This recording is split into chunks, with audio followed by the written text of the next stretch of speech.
आमदार बच्चू कडूंकडून मिलिंद नार्वेकरांना शुभेच्छा देण्यात येत आहेत।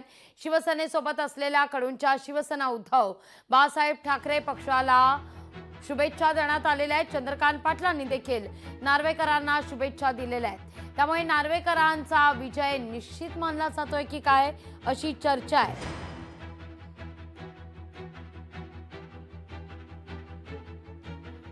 तर ही दृश्य आपण पाहतोय। बच्चू कडूंकडून शुभेच्छांचा वर्षाव मिलिंद नार्वेकरांना, तर चंद्रकांत पाटलांनी देखील बच्चू कडू यांना शुभेच्छा दिलेल्या आहेत।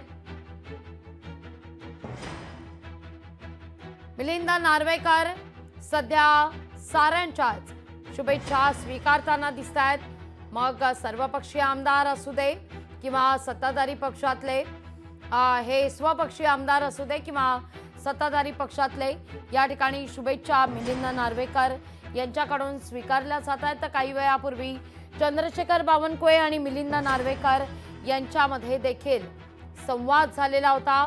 मिलिंद नार्वेकर यांनी चंद्रशेखर बावनकुळे यांची विचारपूस केलेली होती। बावनकुळे बऱ्याच काळानंतर सभागृहात पोहोचलेले आहेत। त्यांच्या मातोश्रींचं काही दिवसांपूर्वी निधन झालेलं होतं आणि त्यानंतर बावनकुळे आता सभागृहात मतदानाकरता पोहोचलेले आहेत।